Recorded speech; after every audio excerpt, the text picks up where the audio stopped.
Update कर रहे हैं आपको सरगोदा डिस्ट्रिक्ट हेडक्वार्टर अस्पताल में आवारा कुत्तों की भरमार। शहरियों ने अस्पताल इंतजामिया की नाकस कारकर्दगी पर आला हुकाम से फौरी नोटिस लेने का मुतालबा किया है।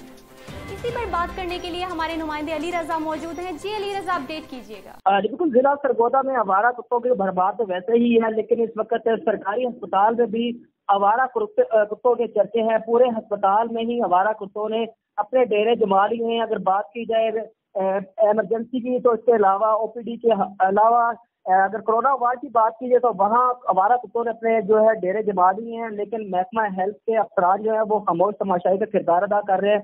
1 दर्जन से ज्यादा आवारा कुत्ते हैं जो पूरे अस्पताल में घूम रहे हैं, लेकिन आवारा कुत्तों की वजह से आए हुए मरीज और इनके लवाहिकीन को काफी मुश्किलात का सामना करना पड़ता है।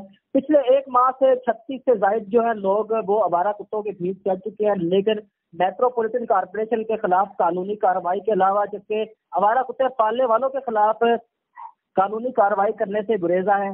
जब इसी मामले में हमने एमएस से बात करने की कोशिश की तो उनका ये कहना था कि आवारा कुत्ते हैं, बेशक वो जहाँ मर्जी घूमे, बेशक वो सरकारी अस्पताल में क्यों ना दाखिल हो। लेकिन अगर बात की जाए वहाँ के लोगों की, तो लोगों का ये कहना है कि अस्पताल इंतजामिया की नाकस कारकर्दगी यहीं से देखी जा सकती है कि पूरे अस्पताल में आवारा कुत्ते घूम रहे हैं, लेकिन एमएस जो है इनके खिलाफ एक्शन लेने के बजाय अपने ठंडे कमरों में अयाशी करने में मसरूफ दिखाई देते हैं। बहुत शुक्रिया अली रजा, तफसीलात से आगाह करने के लिए। अपडेट कर रहे थे आपको सरगोदा से, जहां पर शहरियों ने अस्पताल इंतजामिया की नाकस कारकर्दगी पर आला हुकाम से फौरी नोटिस लेने का मुतालबा किया है।